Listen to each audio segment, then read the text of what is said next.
بسم اللہ الرحمن الرحیم۔ السلام علیکم۔ آج کل سوشل میڈیا پر بہت ساری ایسی خبریں گردش کر رہی ہیں جن میں یہ کہا گیا ہے کہ افغان طالبان نے انڈیا میں کارروائی کرنے کا اعلان کیا ہے، جبکہ بعض میں کہا گیا ہے کہ طالبان کی جانب سے انڈیا کو مذاکرات کی پیشکش کی گئی ہے۔ انڈیا میں کارروائیوں سے متعلق بیان مزید جاننے سے پہلے تقوی ٹی وی کو سبسکرائب کریں اور بیل آئیکن پر ضرور کلک کریں۔ افغان طالبان کے چیف مذاکرات کار شیر محمد عباس ستانک زئی کے نام سے چلنے والے ایک ٹویٹر اکاؤنٹ کے ذریعے ایک پیغام شیئر کیا گیا، جس میں دھمکی دی گئی کہ طالبان عید الفطر کے بعد انڈیا میں اپنی کارروائیوں کا آغاز شروع کر دیں گے۔ تاہم منگل کی صبح افغان طالبان کے قطر میں قائم سیاسی دفتر کے ترجمان سہیل شاہین نے سماجی رابطے کی ویب سائٹ ٹویٹر کے ذریعے طالبان سے منسوب اس بیان سے اظہار لا تعلقی کرتے ہوئے کہا ہے کہ اسلامی امارت کی پالیسی بہت واضح ہے، اور وہ یہ ہے کہ اسلامی امارت دوسرے ممالک کی اندرونی معاملات میں مداخلت پر یقین نہیں رکھتے۔ افغان طالبان کے چیف مذاکرات کار شبیر محمد عباس ستانک زئی نے بھی واضح کہا ہے کہ ان کا اس ٹویٹر اکاؤنٹ سے کوئی تعلق نہیں ہے، جبکہ افغانستان میں طالبان کے ترجمان ذبیح اللہ مجاہد نے بھی ستانک زئی کے ٹویٹر اکاؤنٹ کو جعلی قرار دیا، اور انہوں نے کہا کہ اس اکاؤنٹ کو ذرا سی بھی اہمیت نہیں دی جانی چاہیے کیونکہ یہ ایک جعلی اکاؤنٹ ہے۔ انہوں نے کہا تھا کہ دنیا کے تمام ممالک بشمول افغانستان کے ہمسایہ ممالک افغانستان میں جنگ کے خاتمے، قیام عمل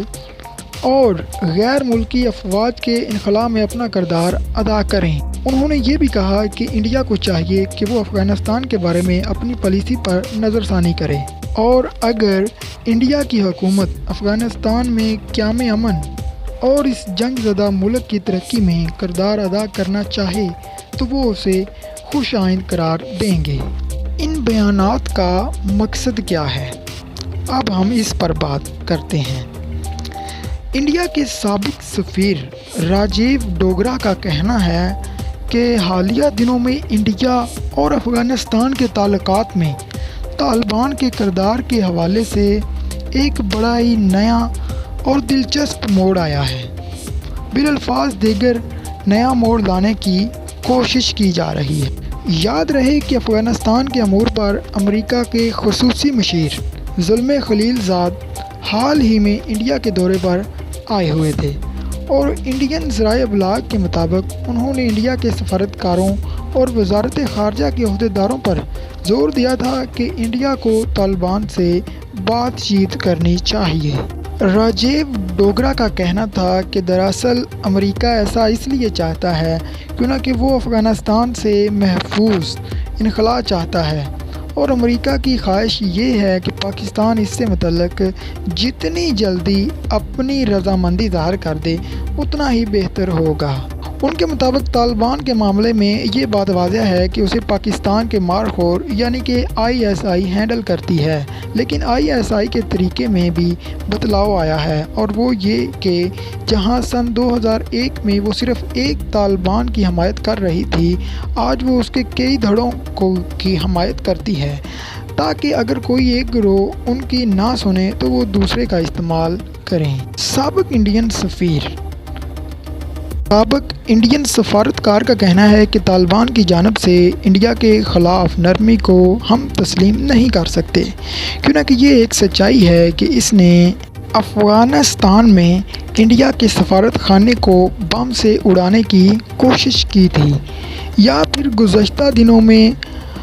گردوارے پر حملہ ہوا، وہ بھی انہوں نے ہی کیا تھا۔ انہوں نے مزید کہا کہ افغانستان میں بھی تبدیلیاں آ رہی ہیں، جہاں حال ہی میں اشرف غنی اور عبداللہ کے دھڑوں میں اتحاد قائم ہوا ہے، جس سے وہاں خون ریزی میں اضافے کا امکان ہے، اور امریکہ یہ نہیں چاہتا کیونکہ اسے وہاں سے بحفاظت نکلنا ہے۔